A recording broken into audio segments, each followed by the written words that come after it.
आगरा से लगभग 45 किलोमीटर दूर खैरागढ़ क्षेत्र में गुरुवार शाम एक बड़ा हादसा हो गया था। देवी विसर्जन के दौरान खुशियों का माहौल कुछ ही पलों में मातम में बदल गया। कुसियापुर गांव के युवक मूर्ति विसर्जन के बाद ऊंटगन नदी में नहाने के लिए उतर गए थे, लेकिन नदी की तेज धार और गहराई ने एक के बाद एक 13 युवकों को अपनी लहरों में समा लिया। इस मामले में पुलिस प्रशासन और गोताखोरों की टीम द्वारा अब तक 5 शवों को बरामद किया जा चुका है, जबकि बाकी युवकों की तलाश के लिए लगातार रेस्क्यू जारी है। गाँव कुसियापुर में दुर्गा महोत्सव के तहत धूमधाम से मां दुर्गा की प्रतिमा स्थापित की गई थी। विसर्जन के लिए ग्रामीण महिलाएं, पुरुष और बच्चे ऊंटगन नदी के किनारे पहुंचे। मूर्ति विसर्जन के बाद कुछ युवक नहाने लगे, तभी अचानक एक युवक गहराई में फंस गया। उसे बचाने के लिए अन्य युवक भी नदी में उतर गए, लेकिन सभी तेज बहाव में डूबते चले गए। मौके पर हाहाकार मच गया। ग्रामीणों ने बचाने की कोशिश की, मगर कोई भी सफल नहीं हो पाया। सूचना मिलते ही पुलिस और स्थानीय प्रशासन भी मौके पर पहुंचा। पिछली 2 रातों से रेस्क्यू ऑपरेशन जारी है। अब तक 5 युवकों के शव बरामद किए जा चुके हैं, जबकि बाकी युवकों की तलाश लगातार जारी है।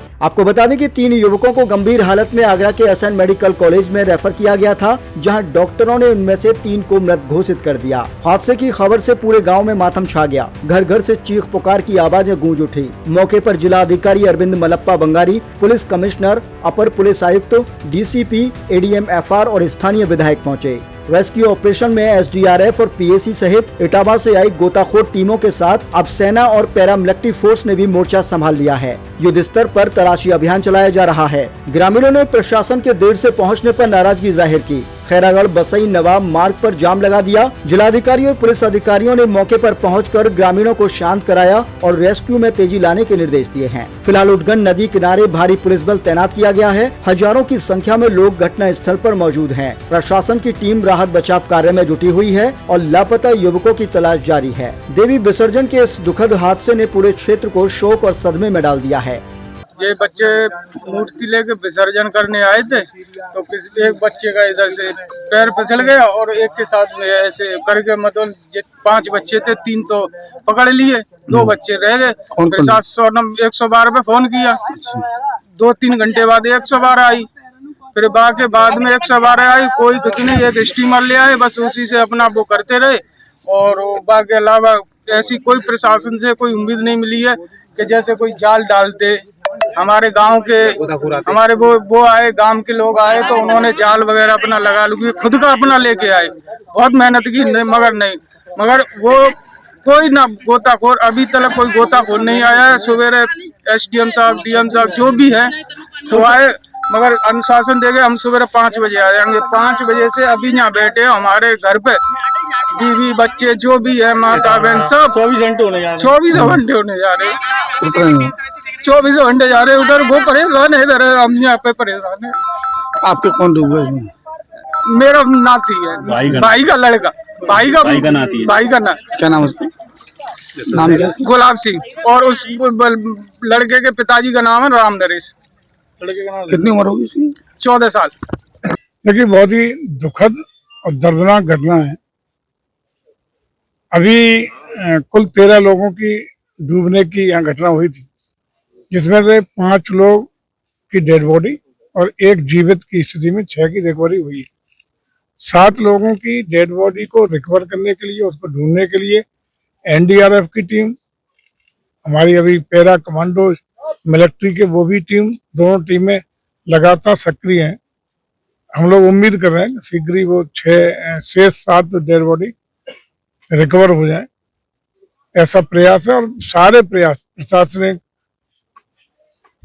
मिलिट्री के भी अब तो प्रयास शुरू हो गए, एनडीआरएफ के सारे प्रयास जारी हैं। और जो लेटेस्ट अत्याधुनिकतम सुविधाओं से सुसज्जित जो टीमें हो सकती हैं आधुनिक तकनीक के साथ, वो अपने सारे उपकरणों के साथ घटना स्थल पर अपना काम कर रही हैं। और मैं समझता हूँ कि उम्मीद कर रहे हैं कि जल्द ही अन्य डेड बॉडी की भी रिकवरी हो जानी चाहिए। मुख्यमंत्री जी लगातार मॉनिटरिंग कर रहे हैं, क्या अभी तक?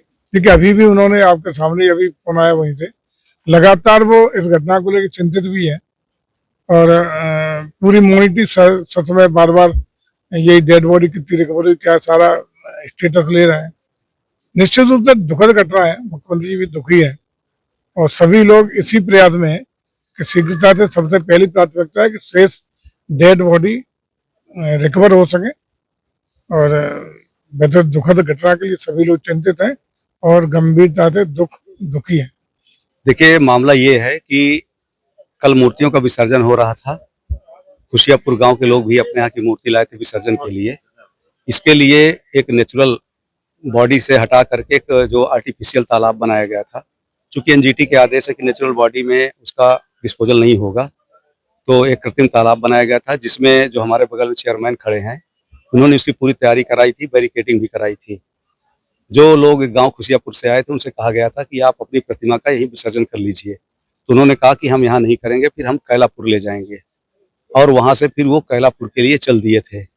वो गए भी, पर पता नहीं क्या स्थिति थी कि फिर रास्ते से लौट आए और वो आ करके यहाँ पर आप देखे होंगे कि घाट में की मूर्ति रखी हुई है और ये सभी लोग फिर पानी में अंदर चले गए। तो मेरे समझ में नहीं आता कि इसमें 16 साल से लेकर 28 साल तक के थे, सब लोग समझदार थे। भगवान जाने उनके मन में क्या आ गया कि वो इतने गहरे पानी में चले गए, जबकि विसर्जन करके स्नान ही करना था, वो कहीं भी कर सकते थे। तो इस तरह से ये हादसा हो गया।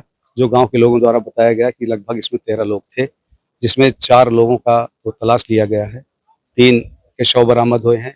एक व्यक्ति की स्थिति बिल्कुल ठीक है, हॉस्पिटल में है, लेकिन वो बिल्कुल ठीक है, बातचीत करने की स्थिति में है।